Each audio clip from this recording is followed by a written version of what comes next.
إن الحمد لله نحمده ونستعينه ونستغفره ونؤمن به ونتوكل عليه ونشهد أن لا إله إلا الله وحده لا شريك له ونشهد أن سيدنا ومولانا محمدا عبده ورسوله صلى الله تعالى عليه وعلى آله وأصحابه وبارك وسلم تسليما كثيرا. أما بعد فأعوذ بالله من الشيطان الرجيم. بسم الله الرحمن الرحيم. هو الذي بعث في الأميين رسولا منهم يتلو عليهم آياته ويزكيهم ويعلمهم الكتاب والحكمة وإن كانوا من قبل لفي ضلال مبين.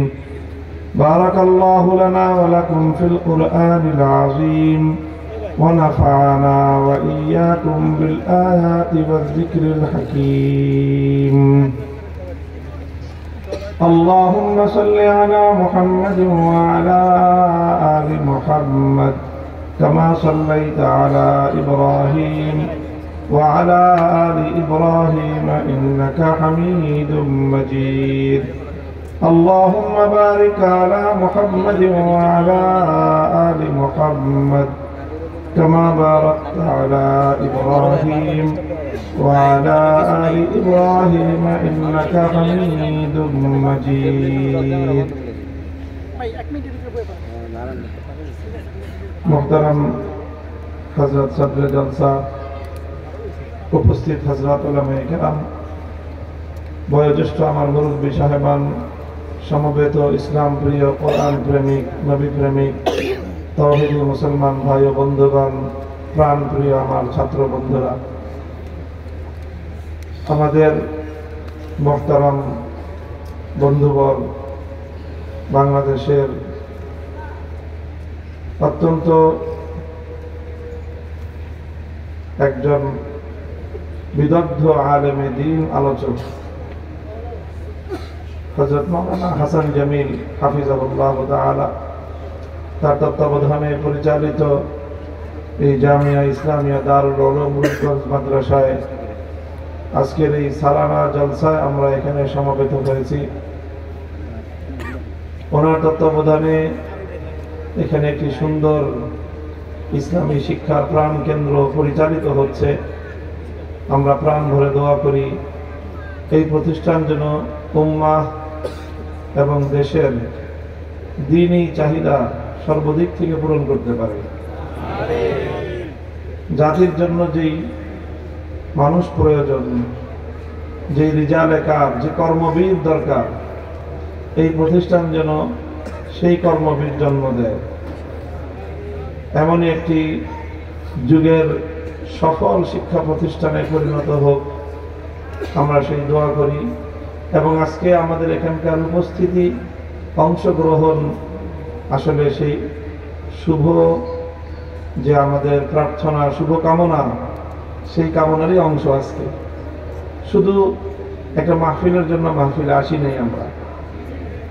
আল্লাহ পাক রব্বুল আলামিন আমাদের ভাই মুহতারাম হযরত মাওলানা হাসান জামিল দামাত বারাকাতুহুল আলিয়ার ইলমে, আমলে, ফিকিরে, মেহনতে আলো বরকত দান করেন আল্লাহ। এই মাদ্রাসার যিনি মুতাওয়াল্লি জনাব নজরুল ইসলাম সাহেব, আমার সঙ্গে মনে হয় এর আগে কখনো ফিজিক্যাল সাক্ষাৎ হয় নাই, সামনাসামনি আজকেই প্রথম তার সাথে আমার সাক্ষাৎ। প্রথম সাক্ষাতেই তিনি আমাকে আবেগাপ্লুত অভ্যর্থনা জানিয়েছেন। আমার দুঃসময়ের সময়গুলোতে তারা আমাকে আল্লাহর কাছে প্রার্থনার মাধ্যমে স্মরণ করেছেন, দোয়ার মাধ্যমে। আমি মুতাওয়াল্লি সাহেব সহ সকলের জন্য শুকরিয়া আদায় করছি। আল্লাহ যেন তাদের সকলকে উত্তম বিনিময় দান করেন। একটি দ্বীনি ইদারা, দ্বীনি শিক্ষা প্রতিষ্ঠান বহুমুখী এবং ইসলামের প্রয়োজনীয় সকল খিদমাত, সকল চাহিদা পূরণ করবে, তো আগে আমাদেরকে বুঝতে হবে দ্বীনের চাহিদাগুলো কি। দ্বীনের চাহিদাগুলো কি, সেই চাহিদাগুলো বুঝতে পারলে ইনশাআল্লাহ আমরা সেই চাহিদা পূরণ করার ক্ষেত্রে আমরা ভূমিকা রাখতে পারবো, চেষ্টা করতে পারবো অন্তত।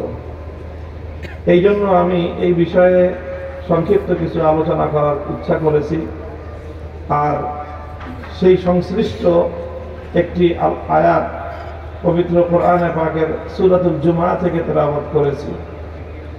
আয়াতে কারীমের মধ্যে আল্লাহ পাক রব্বুল আলামিন মাকসাদে বিআসাতে রাসূল সাল্লাল্লাহু আলাইহি ওয়াসাল্লামকে প্রেরণ করার যে উদ্দেশ্য এবং তার যে কর্মসূচি, সেগুলো আল্লাহ পাক একে একে তুলে ধরেছেন।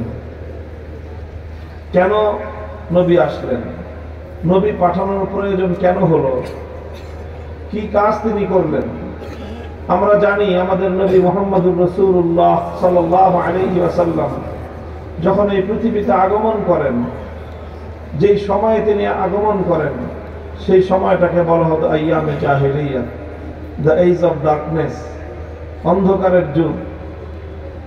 সেই যেই জায়গাটায় তিনি এসেছিলেন আরব, সেই আরবের অবস্থা কেমন ছিল? সেই আরব ছিল মরুচারীদের আরব, বেদুইনদের আরব। শিক্ষা দীক্ষা বলতে কিছুই ছিল না তাদের মাঝে। তো এরকম একটা বর্বরতার যুগে, অন্ধকারের যুগে এমন একটি অনুন্নত মরুচারী একটি জাতিকে মাত্র 23 বছরের এক সংগ্রামী বিপ্লবী, এক ইনকিলাবী কর্মসূচির মাধ্যমে তিনি এত উচ্চতায় উন্নীত করেছিলেন যে শুধু আরব নয়, বরং আল্লাহ নবীর হাতে গড়া সেই মানুষগুলোর আলোয় সারা পৃথিবী আলোকিত হয়েছে। সভ্যতার যুগ প্রবর্তিত হয়েছে, অন্ধকার যুগ পরিণত হয়েছে আলোকিত যুগে, বর্বরতার যুগ পরিণত হয়েছে মানবতার যুগে, বর্বর মানুষগুলো পরিণত হয়েছে বিশ্ব ইনসানিয়তের সোনার মানুষে। কিভাবে এটা সম্ভব হলো, কিভাবে তিনি এই আমূল পরিবর্তনটা আনলেন, সেই পরিবর্তনের রহস্য কথা, তার অন্তর্নিহিত মূল কথাগুলোই আল্লাহ পাক কোরআনে পাকের এই আয়াতের মধ্যে তুলে ধরেছেন রাসূল সাল্লাল্লাহু আলাইহি ওয়াসাল্লামের মৌল কর্মসূচির আলোচনার মাধ্যমে। আল্লাহ বলেন, হুয়াল্লাযী বাআসা ফিল উম্মিয়্যিনা রাসূলাম মিনহুম ইয়াতলু আলাইহিম আয়াতিহি ওয়া ইউযাক্কিহিম ওয়া ইউআল্লিমুহুমুল কিতাবা ওয়াল হিকমাহ ওয়া ইন কানূ মিন ক্বাবলু লাফী দালালিন মুবিন। আল্লাহ বলেন যে তিনি নিরক্ষর জাতির মাঝে, বাআসা ফিল উম্মিয়্যিন, একটি জাতি যারা নিরক্ষর, শিক্ষা দীক্ষার সাথে যাদের কোনো পরিচয়ই ছিল না, এমন একটি নিরক্ষর জাতির মাঝে আল্লাহ পাক তাদের মধ্য থেকে একজনকে রাসূল বানিয়ে পাঠালেন, যিনি 4টি কাজ করবেন। কয় কাজ?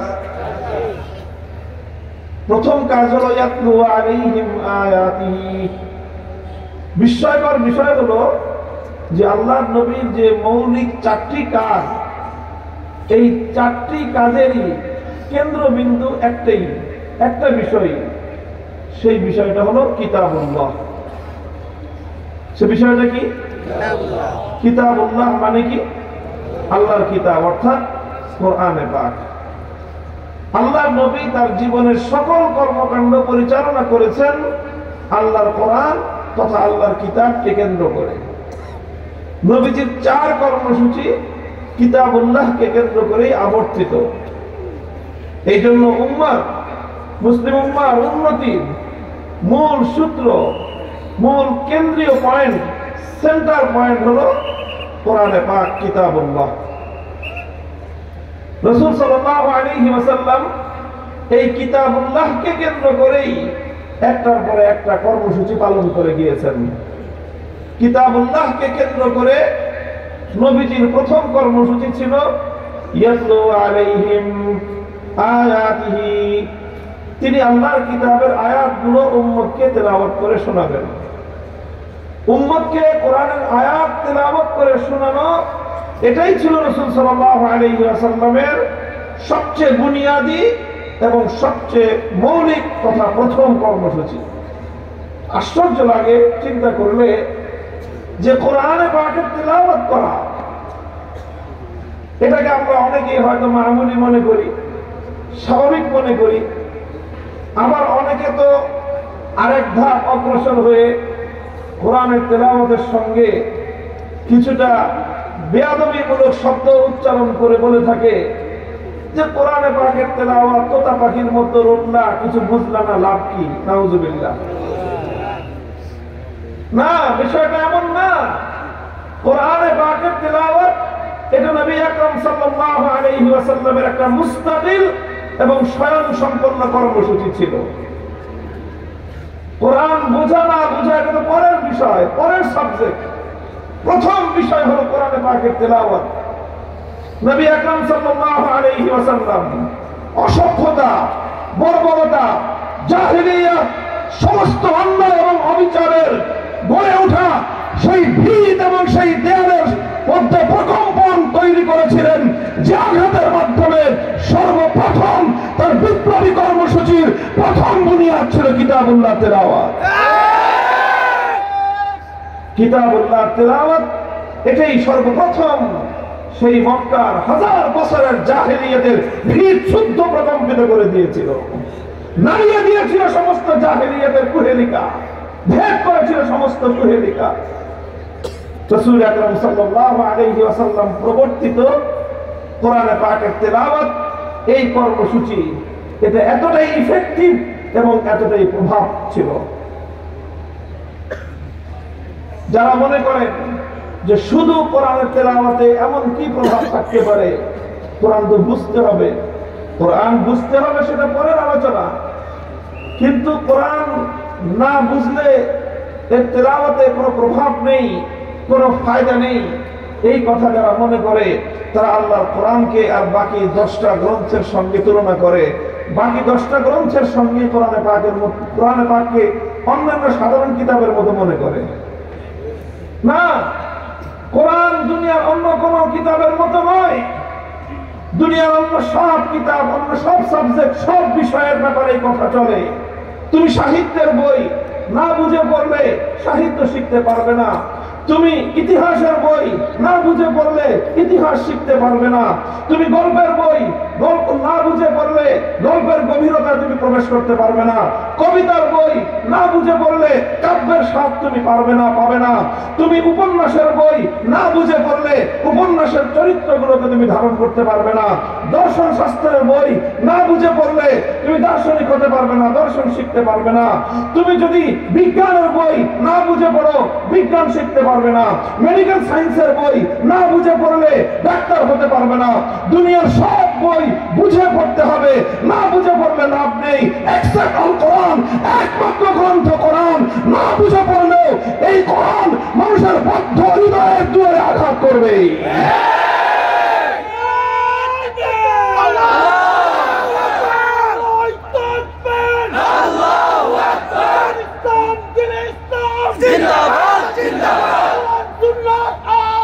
সংসদে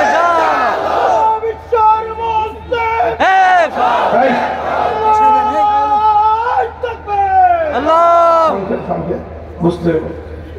মুহতারাম হাজিরিন, সুতরাং কোরআনে পাকের যে সবচেয়ে বড় বিষয়, যে এর প্রথম কর্মসূচি হলো কোরআনে পাকের তেলাওয়াত। আর কোরআনের তেলাওয়াত এটা যদি কেউ না বুঝে, এরপরও এর যে উপকারিতা, এর যে ইফেক্টিভনেস, এর মধ্যে কোনো পার্থক্য হয় না। আলহামদুলিল্লাহ বলেন।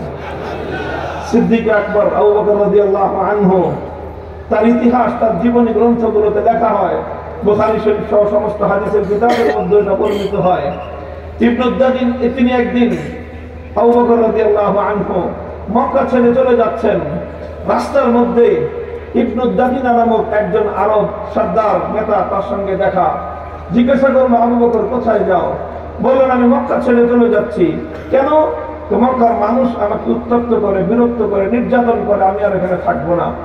ইবনে দাগিনা বলল যে না আবু বকর, তোমার মতো সোনার মানুষ, মানুষের দুর্দিনের বন্ধু তুমি মানুষ, তুমি মানুষের পরোপকারী মানুষ, তোমার মতো মানুষ যদি মক্কা ছেড়ে চলে যায় এটা মক্কার জন্য, মক্কার অধিবাসীদের জন্য এটা হবে বদনাম এবং দুর্নামের কারণ।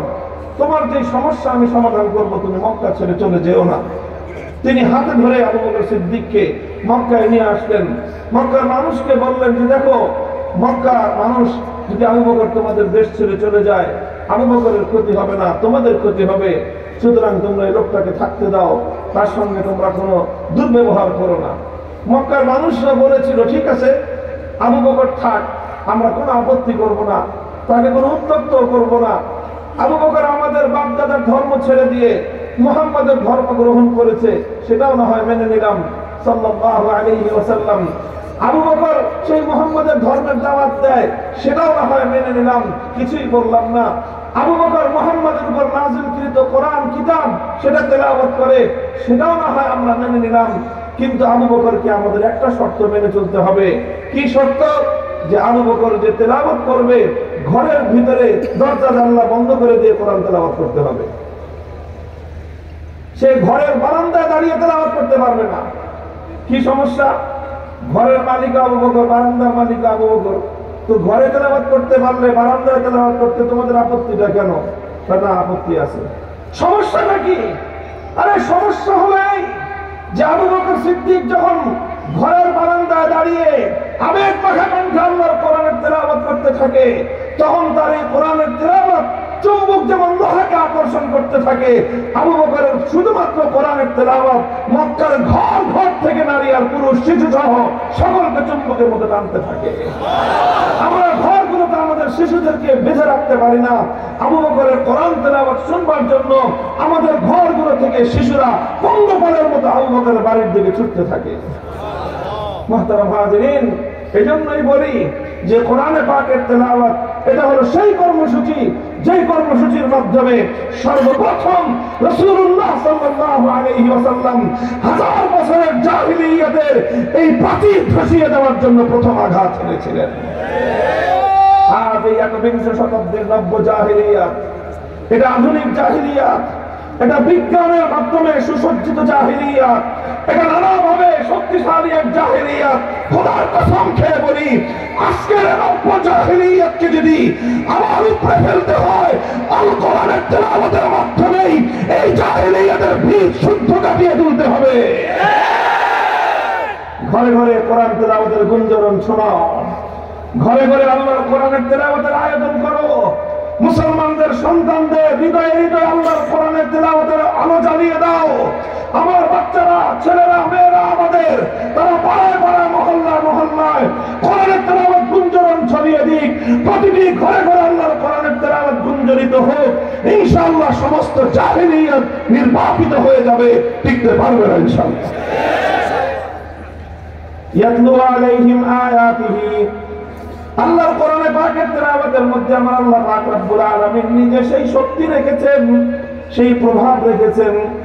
একজন মানুষ না বুঝলেও আল্লাহর কোরআনের তেলাওয়াত যদি শুনতে থাকে শুনতে থাকে শুনতে থাকে, এই কোরআনের তেলাওয়াত মানুষের হৃদয়ের মধ্যে দুয়ারটা খুলে দেয়। কোরআন আরে এমন অসংখ্য অগণিত ঘটনা হাদিসের পাতায় পাতায় উজ্জ্বল রয়েছে যে আল্লাহর কোরআনে পাকের তেলাওয়াত শুনে দীর্ঘদিনের কাট্টা কাফের পর্যন্ত ঈমান গ্রহণ করতে বাধ্য হয়ে গেছে। মুহতারাম হাজিরিন, কোরআনে পাকের এই তেলাওয়াতের কর্মসূচি সমাজে যেইভাবে থাকা দরকার সেইভাবে নাই। যতটুকু আছে তার সবচেয়ে বড় অবদান এদেশের মক্তবগুলো, হিফজখানাগুলো। কথা বলেন ঠিক না বেঠিক? বিশেষ করে কওমি মাদ্রাসার মক্তব বিভাগ, হিফজখানা এ জাতির সোনার সন্তান তৈরি করে। আমাদের আগামী প্রজন্মের হৃদয়ে আল্লাহর কোরআনের আলো জ্বালে। এই মক্তব শিক্ষা থেকে যারা বঞ্চিত হয়, তাদের বাপ মারা তাদের সন্তানদের উপর জুলুম করে। যারা তাদের সন্তানদেরকে কোরআন শেখায় না, তাদের মতো পাষণ্ড পিতামাতা পৃথিবীতে দ্বিতীয় কেউ হতে পারে না। তারা তাদের সন্তানদেরকে তাদের সোনার সময়ে, তাদের স্বর্ণ মুহূর্তে সবচেয়ে বড় সম্পদ থেকে তাদেরকে বঞ্চিত করলো। কিয়ামতের দিন আল্লাহর দরবারে জবাবদিহিতার কাঠগড়ায় দাঁড়িয়ে জবাব দিতে হবে। এই জন্য এই মক্তব, এই হিফজখানা ভাঙ্গা কুড়ে ঘরের হতে পারে, কিন্তু এটা অনেক প্রভাবশালী প্রতিষ্ঠান। কথা বলেন ঠিক না বেঠিক? এই প্রতিষ্ঠানগুলো আমাদের হৃদয়ের প্রতিষ্ঠান। এই প্রতিষ্ঠানগুলো কোরআনের তেলাওয়াত শিক্ষার এই প্রতিষ্ঠানগুলো, এটা জাতির রক্ষা কবচ। এটা শুধু জাতির রক্ষা কবচ না, এটা স্বাধীনতার স্তম্ভ। এই স্তম্ভে যদি কেউ আঘাত করতে চায়, কখনো কেউ যদি এটাকে তাচ্ছিল্য করতে চায়, তুচ্ছ মনে করতে চায়, একটা বক্তব্যকে হেফাজত করার জন্য গোটা জাতিকে কোরবান হওয়ার জন্য প্রস্তুত থাকতে হবে। এই শিক্ষাকে উন্নত করতে হবে, বক্তব্য বাড়াতে হবে। হাফিজ হুজুর রহমতুল্লাহ আলাইহি তিনি বলতেন, আমার স্বপ্ন হলো বাংলাদেশের তখন ছিল ৬৮,০০০ গ্রাম, ৬৮,০০০ গ্রামে ৬৮,০০০ মক্তব তৈরি করব। প্রতিটি গ্রামে গ্রামে, এখন গ্রাম বেড়েছে, পাড়া বেড়েছে, মহল্লায় বেড়েছে। মুসলমানদের এমন কোনো পাড়া মহল্লা যেন না থাকে যেখানে মক্তব না হয়। মুসলমানদের এমন কোনো সন্তান যেন না থাকে। আপনারা সন্তানদেরকে যা পড়াবেন পড়ান, ডাক্তার বানাবেন বানান, ইঞ্জিনিয়ার বানাবেন বানান, পাইলট হয়ে আকাশে উড়বে উড়ুক, ডুবুরি হয়ে পাতালে ডুববে ডুবুক, সারা পৃথিবী সে বিচরণ করবে করুক, সব কিছু শিখুক, কিন্তু সবার আগে আল্লাহর কোরআন শিখুক। এটাই হোক মুসলমানদের স্বপ্ন, এটাই হলো মুসলমানদের প্রতিজ্ঞা। সেই সাথে এটাও বলতে চাই, এবং ৫ই আগস্টের বিপ্লব পরবর্তী এই ইমান দীপ্ত বাংলার মাটিতে দাঁড়িয়ে যে কথা বলবার শুধুমাত্র সাহস নয়, বরং অধিকার হয়ে দাঁড়িয়েছে আমাদের। এই মুসলমানদের ট্যাক্সের পয়সা দিয়ে যে জাতীয় শিক্ষা ব্যবস্থা পরিচালিত হয়, সেই জাতীয় শিক্ষা ব্যবস্থার অধীনে প্রাইমারি স্কুলগুলো চলে। সেই প্রাইমারি স্কুলগুলোতে আমাদের ট্যাক্সের দেওয়া পয়সা দিয়ে বাংলার টিচার থাকে, ইংলিশের টিচার থাকে, অঙ্কের টিচার থাকে, বিজ্ঞানের টিচার থাকে, সাহিত্যের টিচার থাকে, শরীর চর্চার জন্য পিটির টিচার থাকে। ইদানিং শুনতেছি গান বাজনা নাচের জন্য নৃত্যের টিচার নাকি নিয়োগ দেওয়া হবে। এত কিছু তোমরা করতে পারো, মুসলমানদের দেশের প্রতিটি সরকারি প্রাইমারি স্কুলে আল্লাহর কোরআনের বিশুদ্ধ তেলাওয়াতের শিক্ষার জন্য কওমি মাদ্রাসার ফারেক একজন করে নুরানি মুআল্লিমের শিক্ষক নিয়োগ দেওয়া যায়। এটা বাস্তবায়ন করার জন্য প্রস্তুত হন। আমরা তো আছি আলহামদুলিল্লাহ, আমাদের তো আর কোনো কাজ নাই। আমাদের কাজই একটা, এটার জন্য জানবাজি লাগাই দেব। যারা এলাকার অন্যান্য এলাকাবাসী, দেশবাসী, শিক্ষাবিদ, স্কুল কলেজের শিক্ষক, ভার্সিটির শিক্ষক বৃন্দ, ম্যানেজিং কমিটির শিক্ষক বৃন্দ, তারপরে যারা রাজনৈতিক নেতৃবৃন্দ আছেন, প্রশাসনিক কর্মকর্তা আছেন, আমাদের কথাগুলো সময় মতো কানে তুলেন, ভালো হবে আপনাদেরও, দেশেরও। আমরা চিৎকার করতেছিলাম যে পার্শ্ববর্তী দেশের আধিপত্যবাদ রুখে দাঁড়ান, আমাদের কথা কান দিয়ে ঢুকে নাই। এখন যখন আমাদের বাংলাদেশের আগরতলার উপহাই কমিশনারে ওরা অগ্নিসংযোগ করেছে, আমার লাল সবুজের পতাকায় যখন আগুন দিয়েছে, এখন কানে কানে ঢুকছে। এখন আমাদেরকে ডাকতেন ঐক্যের জন্য, অথচ আমরা 50 বছর ধরে এই আধিপত্যবাদের বিরুদ্ধে দেশের স্বাধীনতাকে রক্ষা করার জন্য আমরা কথা বলে এসেছি। একটা কথা মনে রাখবেন, মনে না মুখস্থ করে রাখবেন, বাংলাদেশের স্বাধীনতা এবং ইসলাম এক সূত্রে গাঁথা। সেই ইসলাম যদি না থাকে, স্বাধীনতা বিপন্ন হবে। কাজেই বাংলাদেশের স্বাধীনতার পক্ষ আর বিপক্ষ কারা, এর মানদণ্ড হলো যারা ইসলামের বিপক্ষে তারা স্বাধীনতার বিপক্ষে, যারা ইসলামের পক্ষে তারাই স্বাধীনতার পক্ষে। কাজেই বাংলার মাটিতে সকল স্বাধীনতার সপক্ষে শক্তি ঐক্যবদ্ধ হয়ে ইসলাম বিরোধী শক্তির বিরুদ্ধে দুর্ভেদ্য দেয়াল তৈরি করে বাংলাদেশের স্বাধীনতা অক্ষুণ্ণ থাকবে।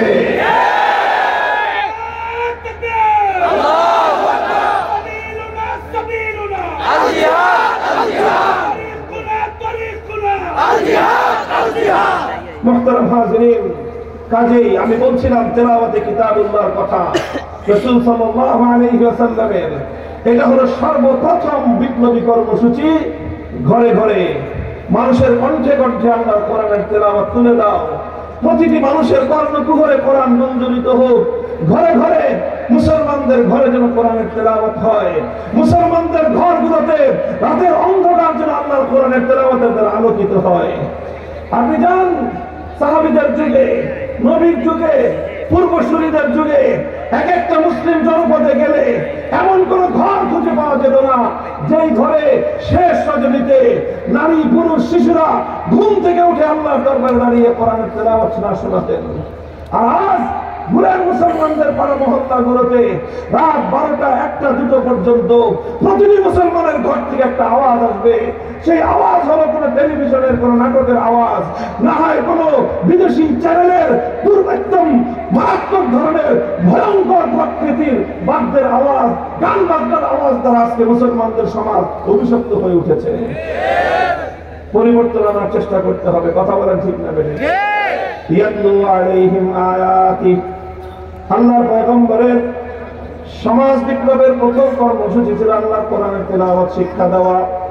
2 নম্বর কর্মসূচি ওয়ায়ুআল্লিমুহুমুল কিতাব, কোরআনে পাকের যে তেলাওয়াত তিনি শিক্ষা দিলেন, তেলাওয়াত শিক্ষা দিয়ে আল্লাহর পয়গম্বরের দায়িত্ব খতম হলো না। তার দ্বিতীয় কর্মসূচি হলো কোরআনে পাকের মর্ম বোঝানো, কোরআনের অর্থ বোঝানো, কোরআনে পাকের ব্যাখ্যা এবং তাফসীর বোঝানো। এটা ছিল রাসূলুল্লাহ সাল্লাল্লাহু আলাইহি ওয়াসাল্লামের 2 নম্বর কর্মসূচি। কোরআনকে বুঝতে হবে, কোরআন বোঝার চেষ্টা করতে হবে, আল্লাহর কোরআনে পাকের মর্মগুলো বুঝতে হবে। ওলামায়ে কেরাম চেষ্টা করছেন, অক্লান্ত পরিশ্রম করছেন। দেশের প্রতিটি অঞ্চলে তাফসীরুল কোরআন মাহফিল হয়। উদ্দেশ্য হলো জাতির কাছে কোরআনের বার্তাগুলো পৌঁছে দেয়া। মসজিদে মসজিদে ওলামায়ে কেরাম তাফসীর করেন। উদ্দেশ্য হলো সাধারণ মানুষের কাছে কোরআনের বার্তা পৌঁছে দেয়া। ওলামায়ে কেরাম তাফসীরুল কোরআন গ্রন্থ লিখেছেন। উদ্দেশ্য হলো মানুষ ঘরে ঘরে বসে বসে আল্লাহর কোরআনের মর্ম বুঝুক। হক্কানি ওলামায়ে কেরাম কোরআনে পাকের অনুবাদ লিখেছেন। উদ্দেশ্য হলো মানুষ অনুবাদটা পড়ে আল্লাহ পাক রব্বুল আলামিন তার বান্দার প্রতি কি বার্তা প্রেরণ করেছেন অন্তত সেই বার্তাটা সে ব্যাখ্যা ছাড়া হলেও একবার বুঝুক। ও মুসলমান, বড় আশ্চর্যের একটা প্রশ্ন হলো এই, বড় হৃদয় বিদারক একটা প্রশ্ন হলো এই জাতির মধ্যে অসংখ্য অগণিত মানুষ এমন পাওয়া যাবে তার এই ছোট্ট জীবনে হাজার হাজার পৃষ্ঠার নভেল পড়েছে, হাজার হাজার পৃষ্ঠার উপন্যাস সে পড়েছে, হাজার হাজার পৃষ্ঠার ইতিহাস গ্রন্থ সে পড়েছে, হাজার হাজার পৃষ্ঠার বিজ্ঞানের গ্রন্থ সে পড়েছে। কিন্তু একজন double MA, triple MA doctorate সম্পন্ন একজন উচ্চ শিক্ষিত মানুষকে যদি জিজ্ঞাসা করেন আল্লাহর কোরআনের সূরাতুল ফাতিহা থেকে সূরা নাস পর্যন্ত পূর্ণ কোরআনে পাকটার একবার অনুবাদ করা হয়েছে কিনা, আল্লাহ তোমাকে কি বার্তা দিলেন, তোমার সৃষ্টিকর্তা মহান রব্বুল আলামিন, জগৎ সমূহের সৃষ্টিকর্তা মহান দয়ালু অসীম দয়ালু, তোমাকে লক্ষ্য করে কি বার্তা তিনি পাঠালেন একটা বার কি অন্তত একটু বুঝে পড়বার চেষ্টা করেছো? অধিকাংশ মানুষ মাথায় চুলকাবে, সারা দুনিয়া তার পরশেষ, হিন্দি সিন্দি অনেক কিছু পড়েছে, কিন্তু আল্লাহর কোরআনটা অন্তত শুরু থেকে শেষ পর্যন্ত একবার অনুবাদ করবার সৌভাগ্য হয় নাই। বড় কপালী মুসলমান, আল্লাহর কোরআনটাকে একবার তুমি অন্তত পড়ো, একবার বুঝবার চেষ্টা করো, কোরআনের তেলাওয়াত শুদ্ধ করো, তারপরে একবার অন্তত কোরআনে পাকের অনুবাদটা পড়ো। কোরআন তোমাকে কি বলতে চায়, তোমার রব তোমার কাছে কি বার্তা পাঠিয়েছেন। কোন সন্তান মায়ের পাঠানো চিঠি না পড়ে থাকতে পারে না, কোন স্ত্রী তার স্বামীর পাঠানো চিঠি না পড়ে থাকতে পারে না, কোন বন্ধু তার বন্ধুর পাঠানো বার্তা চিঠি না পড়ে থাকতে পারে না। ও মাখলুক, তুমি তোমার সৃষ্টিকর্তা খালেকের পাঠানো এই কোরআনের বার্তাটা তুমি একবার অন্তত বুঝবার চেষ্টা করলে না। তুমি নিজের বুকে হাত দিয়ে বলো তো, তুমি তোমার রবের কৃতজ্ঞ বান্দা না তুমি তোমার রবের বিশ্বাসঘাতক বান্দা? তুমি গাদ্দারি করেছ, এখনো সময় আছে তওবা করো, জীবনটা পরিবর্তন করার চেষ্টা করো। আল্লাহর কোরআনকে সূরা ফাতিহা থেকে সূরা নাস পর্যন্ত বিশ্বস্ত গ্রহণযোগ্য একজন হক্কানি আলেমের লিখিত একটা কোরআনের অনুবাদ সংগ্রহ করে একটা বার অন্তত কোরআনের তেলাওয়াত করো আর কোরআনের অনুবাদটা পড়ো। আল্লাহর শপথ করে বলতে পারি এই কোরআন তোমার জীবনের মধ্যে পরিবর্তন আনার জন্য যথেষ্ট হয়ে যাবে। এই জন্য কোরআনের অর্থ বুঝতে হবে, কোরআনের মর্ম বোঝার চেষ্টা করতে হবে। আলহামদুলিল্লাহ, আমাদের এই যে মাদ্রাসাগুলো, কওমি মাদ্রাসা, প্রায় 5 বছর বা তার চেয়ে বেশি সময় আমাদের পরিশ্রম হয় কোরআনে পাকের প্রথম কর্মসূচি তেলাওয়াত শেখানোর জন্য। 2 বছরের মক্তব, 3 বছরের হিফজ বা আরেকটু বেশি 5 থেকে 6 বছর লাগে একটা বাচ্চাকে আমরা 6 বছরের কোর্সের মাধ্যমে কোরআনের তেলাওয়াত শেখাই। এরপরে 10 বছরের আরেকটা লং কোর্সের মাধ্যমে আমরা আমাদের শিক্ষার্থীদেরকে কোরআনের মর্ম শেখাই, কোরআনের ব্যাখ্যা এই পরিমাণ শিক্ষা দেই যে সে নিজেও তো কোরআন বুঝতেই পারে, গোটা জাতিকে কোরআন বোঝানোর জন্য সে দক্ষতা এবং যোগ্যতা অর্জন করে জাতির খেদমতে নিয়োজিত হয়। কথা বলেন ঠিক না বেঠিক? মাদ্রাসার সিলেবাসের প্রশ্ন তুললে, শিক্ষা ব্যবস্থা নিয়ে প্রশ্ন তুললে কিছু মানুষের শরীরের মধ্যে অ্যালার্জির চুলকানি শুরু হয়। বলে মাদ্রাসার মধ্যে এটা ঢুকাও, ওইটা ঢুকাও, বিজ্ঞান শিখাও, সাহিত্য শিখাও, আগরম বাগরম দুনিয়ার সবকিছু শিখাও। কেন? আমরা যে আল্লাহর কোরআন এবং নবীর সুন্নাহ আদ্যপান্ত শিক্ষা গ্রহণ করছি, হাজার হাজার 1400 বছরের মুসলমানদের ইতিহাস এবং ঐতিহ্য আমরা যে আমাদের সন্তানদেরকে শিক্ষা দিয়ে গোটা উম্মতের কাছে 1400 বছরের মুসলমানদের জ্ঞান সাধনা জাতির কাছে আমরা উপস্থাপন করছি, এটা কি একটি জাতির জন্য জাতীয় খেদমত হিসেবে যথেষ্ট ছিল না? আল্লাহ পাক বুঝবার তৌফিক দান করেন। আমিন। দ্বিতীয় খেদমত হলো তালিমে কিতাব ওয়া ইউআল্লিমুহুমুল কিতাব। আল্লাহর পয়গম্বর মুহাম্মদুর রাসূলুল্লাহ সাল্লাল্লাহু আলাইহি ওয়াসাল্লাম উম্মতকে, আল্লাহর বান্দাদেরকে আল্লাহর কিতাবের তালিম দিয়েছেন, অর্থাৎ কোরআনে পাকের মর্ম বুঝিয়েছেন, তাফসীর বুঝিয়েছেন, কোরআনে পাকের ব্যাখ্যা বুঝিয়েছেন, কোরআনের শিক্ষা বুঝিয়েছেন। এরপরে আসে 3 নম্বর দায়িত্ব আল্লাহর পয়গম্বরের, ওয়া ইউআল্লিমুহুমুল কিতাব ওয়াল হিকমা। ওয়া ইউআল্লিমুহুমুল কিতাব ওয়াল হিকমা, ওয়া ইউআল্লিমুহুমুল হিকমা। আল্লাহর পয়গম্বরের 3 নম্বর দায়িত্ব হলো তালিমে হিকমত। 3 নম্বর কি? তালিমে হিকমত। তালিমে হিকমত জিনিসটা কি? হাকিমুল ইসলাম কারি তাইয়্যিব সাহেব রাহমাতুল্লাহি আলাইহি, মুফতি আযম মুফতি শফি রাহমাতুল্লাহি আলাইহি সহ কোরআনে পাকের অনেক ব্যাখ্যাকারগণ তালিমে হিকমতের যে অর্থ এবং তার যে ব্যাখ্যা করেছেন সেটা হলো এই। তালিমে হিকমতের মূল অর্থটা হলো যে আল্লাহ পাক রব্বুল আলামিন কোরআনে পাকের মধ্যে যে আয়াতগুলো নাযিল করেছেন, যে বিধানগুলো নাযিল করেছেন, কোরআনের বিধানগুলো অনেক ক্ষেত্রেই এমন হয় যে সেটা শুধুমাত্র মৌখিক ব্যাখ্যার দ্বারা মানুষের পক্ষে পরিপূর্ণ বোঝা সম্ভব নয়। যতক্ষণ পর্যন্ত কোরআনের ওই বিধানটা বাস্তবিক ক্ষেত্রে প্রয়োগ করে না দেখানো হবে, ততক্ষণ পর্যন্ত শুধু বলে বলে ব্যাখ্যাটা বোঝানো সম্ভব না। কোরআনের অনেক বিধান এমন আছে, আল্লাহর কোরআনের অনেক আয়াত এমন আছে, শুধু এটা বলে ব্যাখ্যা করলে বোঝা যাবে না, বরং প্র্যাকটিক্যাল দেখাতে হবে।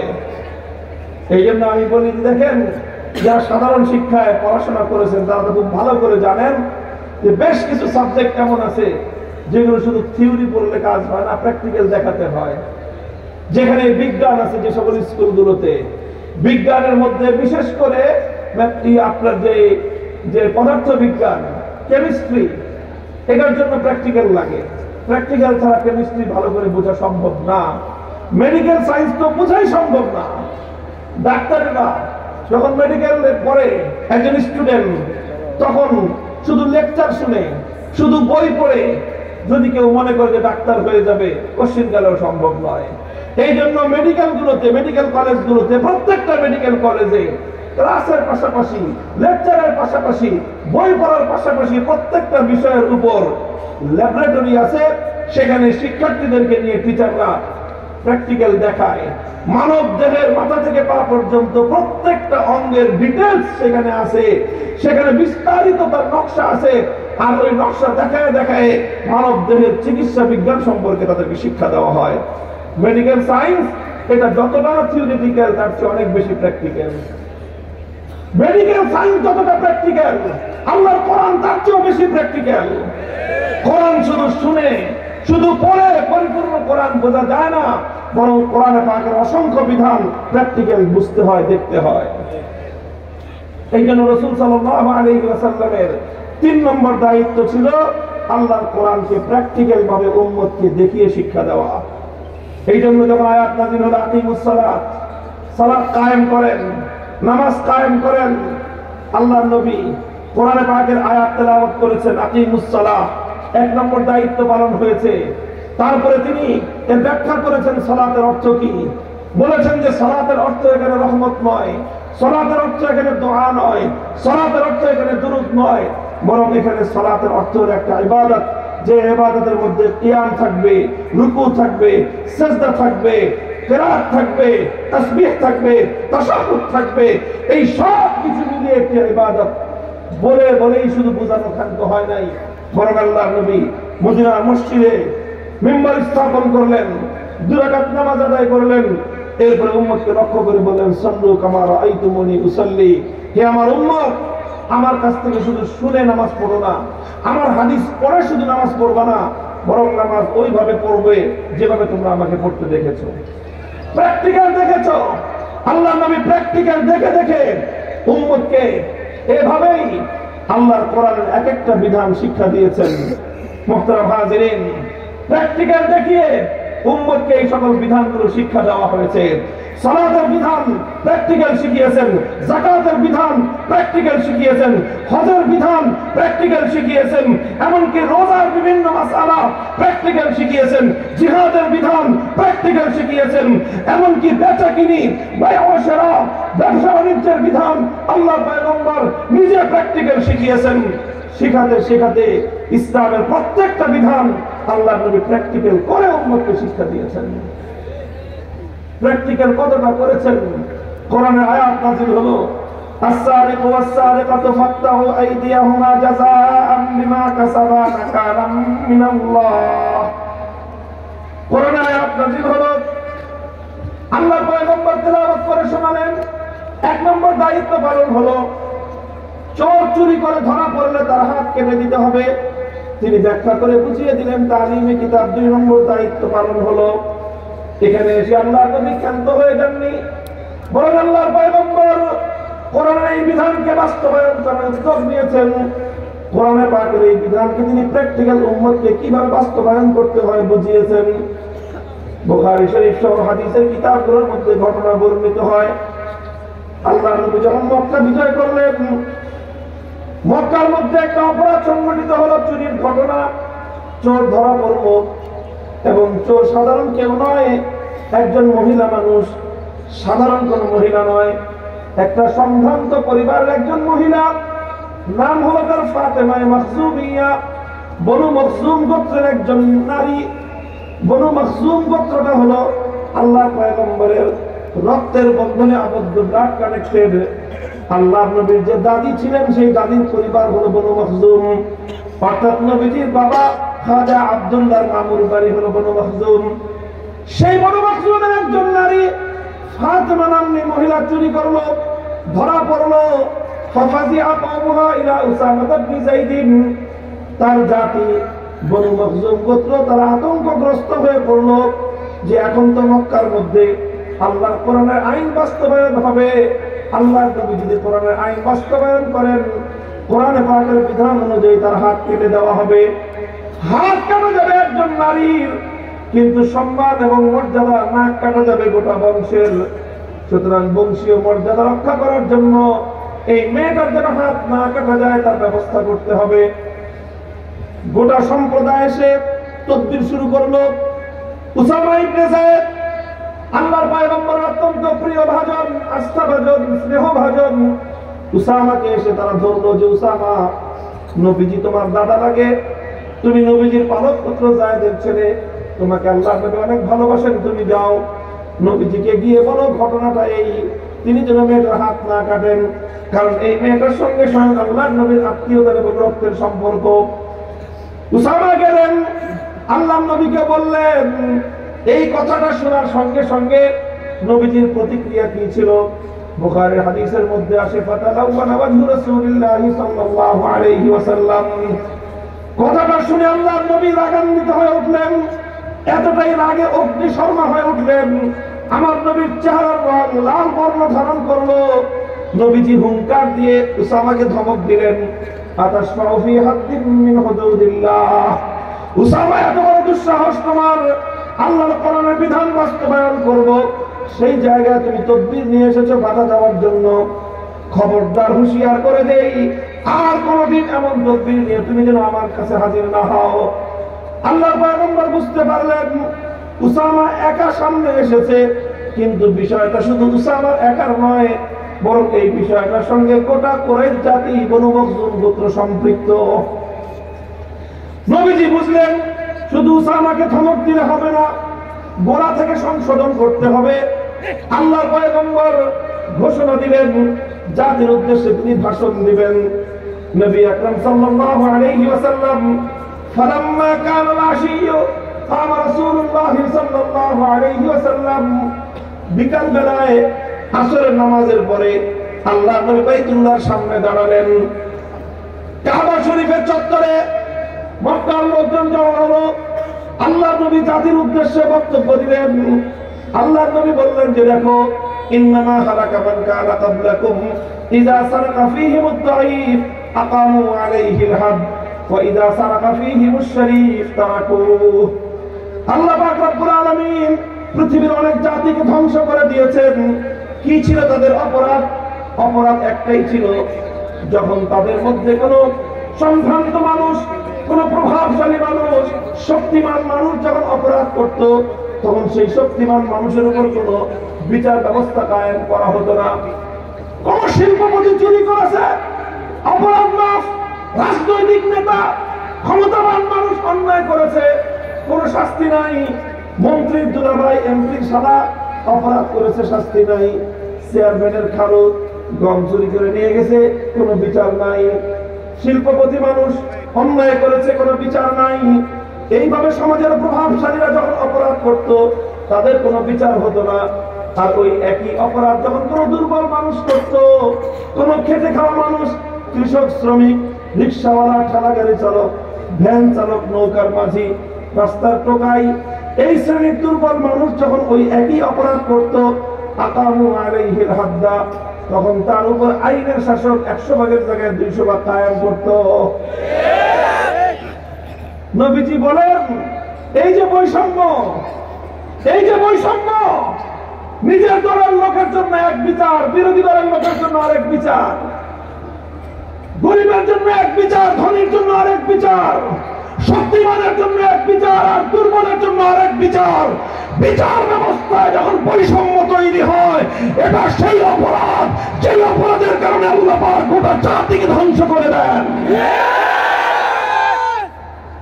আপনারা যারা মনে করেন যে ইসলাম তো আসতে শুধু নামাজ, রোজা আর হজ জাকাতের কথা বলবে, আর হুজুররা শুধু মরণের ওয়াজ আর কবরের ওয়াজ, হাসরের ওয়াজ করবে, ধারণা পরিবর্তন করেন। চেঞ্জ ইউর মাইন্ড, আপনাদের মনোভাব পরিবর্তন করেন। মনে রাখবেন, ইসলাম দুনিয়াতে আসবার অন্যতম মৌলিক লক্ষ্য হলো সমস্ত বৈষম্যের দেয়াল ভেঙে গুড়িয়ে দেওয়া। ইসলামের অন্যতম লক্ষ্য হলো ইনসাফ কায়েম করা, ন্যায় বিচার প্রতিষ্ঠা করা, বেইনসাফি আর জুলুমের অবসান ঘটানো। এটাই ইসলামের অন্যতম লক্ষ্য।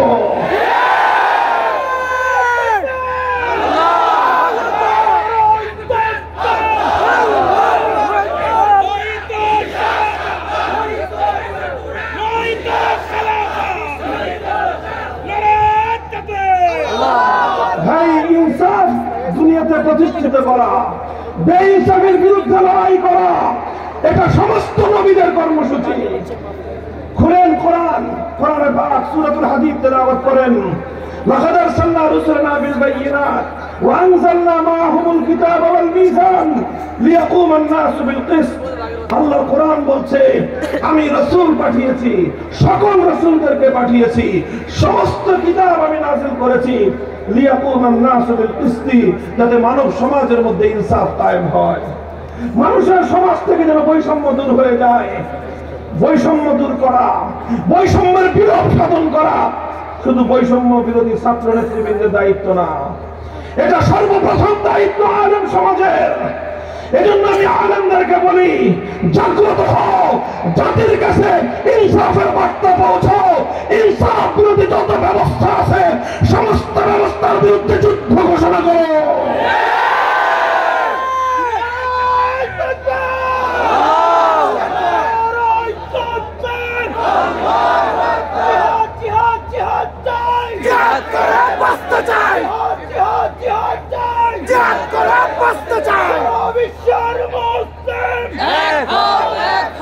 এই জন্য ইনসাফের পক্ষে, বৈষম্যের বিরুদ্ধে এ লড়াই, এটা শুধু রাজনৈতিক লড়াই নয়, ইনসাফ কায়েমের জন্য, বেইনসাফি দূর করার জন্য, বৈষম্যকে বিলোপ করা, এটা আল্লাহর কোরআনের লড়াই, এটা ইসলামের লড়াই, এটাই পয়গম্বরদের লড়াই। এই লড়াই আলেমরা লড়বে না তো লড়বে কারা? মুহতারাম হাজিরিন, কথা দীর্ঘায়িত নাই, আমার কথা সমাপ্তির দিকে চলে আসছে। বার্তা যেটা দিতে চাই, আমি বলেছিলাম তেলাওয়াতে কিতাবুল্লাহ শিক্ষা দেওয়ার জন্য মক্তবার হেফজখানা আছে, তালিমে কিতাবুল্লাহ শিক্ষা দেওয়ার জন্য মাদ্রাসার 10 বছরের সিলেবাস আছে, তালিমে হিকমতের জন্য কি আছে, আল্লাহর কোরআনের বিধানগুলো সমাজে প্র্যাকটিক্যাল বাস্তবায়নের জন্য কি আছে, বাস্তবায়নের জন্য ব্যবস্থা আছে। কিছু ব্যবস্থা আছে দাওয়াত এবং তাবলীগের মেহনতের মাধ্যমে প্র্যাকটিক্যাল শেখানো হয়, কিছু ব্যবস্থা আছে দাওয়াতুল হক মজলিসের মাধ্যমে, সেখানে আরো কিছু বিষয়ে প্র্যাকটিক্যাল শিক্ষা দেওয়া হয়। আর কিছু বিষয় আছে কোরআনের বিধান, যেই বিধানগুলোর কথা দাওয়াত এবং তাবলীগের মেহনতেও নাই, যেই বিধানগুলোর কথা মজলিসে দাওয়াতুল হকের মধ্যেও নাই, সেগুলো ওই বিধান যেই বিধানগুলোর সম্পর্ক সমাজের বৃহত্তর পরিসরের সঙ্গে, আল্লাহর কোরআনের সেই সমস্ত আয়াতগুলোর ব্যবস্থা বিধান, যেই বিধানগুলোর দায়িত্ব সমাজের সঙ্গে, রাষ্ট্রের সঙ্গে, রাজনীতির সঙ্গে, প্রশাসনের সঙ্গে, বিচার বিভাগের সঙ্গে, আদালতের সঙ্গে। দুঃখজনক বিষয় হলো সেই কথাগুলো আমরা বলতেও ভুলে গিয়েছি। মুসলমান, আল্লাহর কোরআনের সেই বিধানগুলো সমাজে প্র্যাকটিক্যাল বাস্তবায়ন করার জন্য একটা মেহনত রয়েছে, আর সেই মেহনতের নামই হলো ইসলামী রাজনীতি। এজন্য দাওয়াত এবং তাবলীগের জন্য যেরকম উম্মতের মধ্যে একটা দল তৈরি হয়েছে, মজলিসে দাওয়াতুল হকের কাজের জন্য উলামায়ে কেরামের এক জামাত যেমন তৈরি হয়েছে, এ জাতির মধ্য থেকে মানব রচিত তন্ত্রমন্ত্রের কবর রচনা করে গণতন্ত্র, সমাজতন্ত্র সহ সমস্ত তাগুতি ব্যবস্থাকে বঙ্গোপসাগরে ভাসিয়ে দিয়ে আল্লাহর কোরআনের রাজনীতি বাস্তবায়নের জন্য আলেম সমাজকে উম্মতের নেতৃত্বের জন্য মাঠে নামতে হবে, লড়াই করতে হবে, বিপ্লবের জন্য যুদ্ধে নেতৃত্ব দিতে হবে।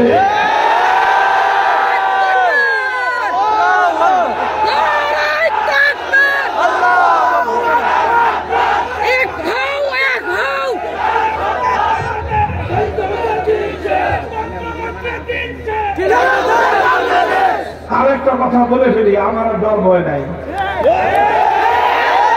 ডর ভয় নাই মানে হলো দুনিয়ার ক্ষমতাবানদেরকে তো ডরাই না, মাশাআল্লাহ অনেক আগে থেকে জন্মসূত্রেই ওই ডরের যে আপনার জিন ওটা নাই, সাইকুল হাদিসের রক্ত ছিল না, ওটা পাই নাই। আলহামদুলিল্লাহ আরো অনেককেই ডরাই। এই জন্য বলতেছি এই কথাটা, প্রত্যেকটা দিনের মৌলিক সবার কাজের জন্য উলামায়ে কেরামের মধ্য থেকে মেধাবীদের এক জামাত তৈরি হয়েছে। যেমনি ভাবে মাকতাব এবং কোরআনের তেলাওয়াতের তালিমের জন্য উম্মতের আলেমদের একদল মেহনত করতেছে, তারপরে তালিমে কিতাব, কোরআনের ব্যাখ্যা, তাফসীর, কোরআনের অর্থ মর্ম বোঝানোর জন্য উম্মতের আরেক দল আলেম তৈরি হয়েছে, তারপরে তালিমে হিকমতের মধ্যে দাওয়াত এবং তাবলীগের মেহনতের জন্য উম্মতের আরেক দল তৈরি হয়েছে আলেম সমাজ, দাওয়াতুল হকের মাধ্যমে কিছু প্র্যাকটিক্যাল শিক্ষা দেওয়ার জন্য উম্মতের আলেমদের আরেকটা দল তৈরি হয়েছে।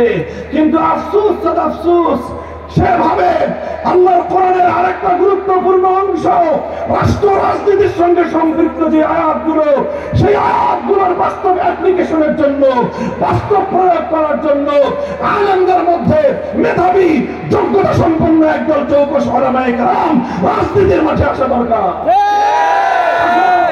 আলহামদুলিল্লাহ, আমরা এখন বাংলাদেশে আগামীর দিনে স্বপ্ন দেখছি শুধুমাত্র ধর্মীয় নেতৃত্ব নয়, আগামীর বাংলাদেশের সামাজিক রাজনৈতিক নেতৃত্ব দিবে আলেম সমাজ।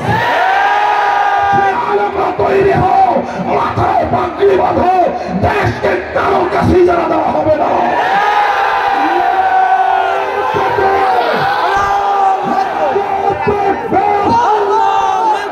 পঞ্চমন্ত্রের দিন শেষ,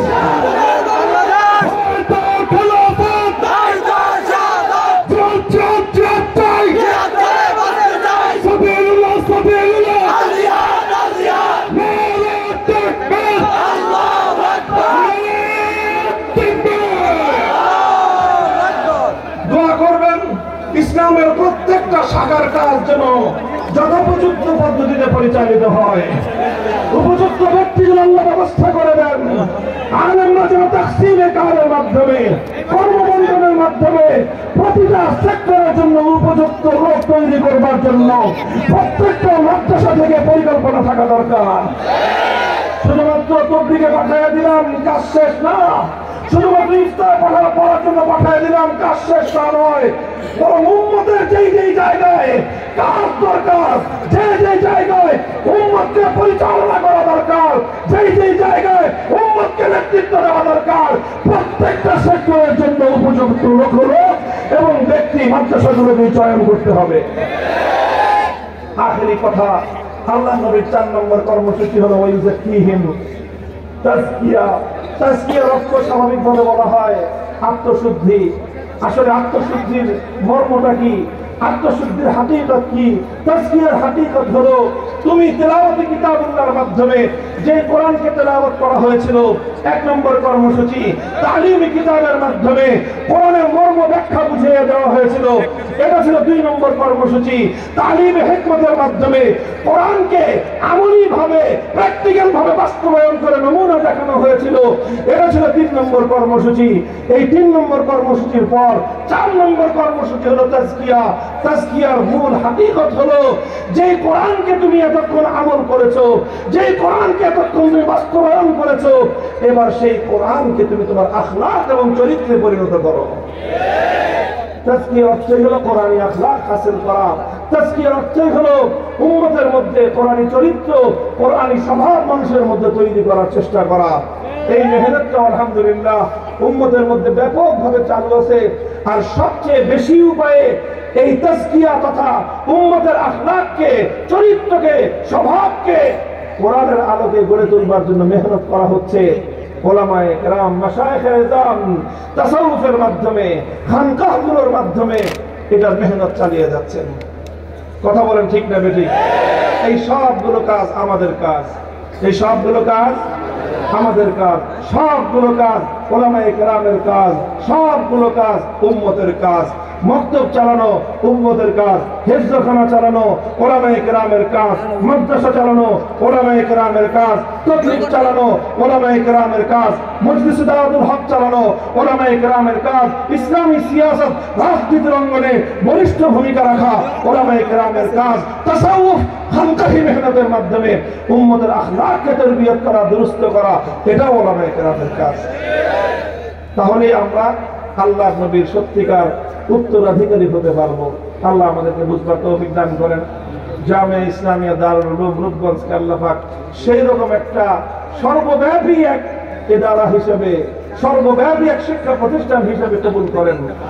আগামী দিনে আমরা যেন জাতীয় পর্যায়ে প্রতিটি ক্ষেত্রে এই জামিয়া ইসলামিয়া দারুল উলুমের সন্তানদেরকে যেন আমরা ভূমিকা রাখতে দেখতে পাই, অবদান আমরা দেখতে চাই। আমার সাথে আপনার একমত? আল্লাহ কবুল করেন, তৌফিক দান করেন। দোয়া করবেন সবাই। হ্যাঁ, দোয়া করলে আল্লাহ কবুল করলে ইনশাআল্লাহ সেটা হবে, বাস্তবায়িত হবে। ওয়া আখিরু দাওয়ানা আলহামদুলিল্লাহি রাব্বিল আলামিন। আসসালামু আলাইকুম ওয়া রাহমাতুল্লাহ।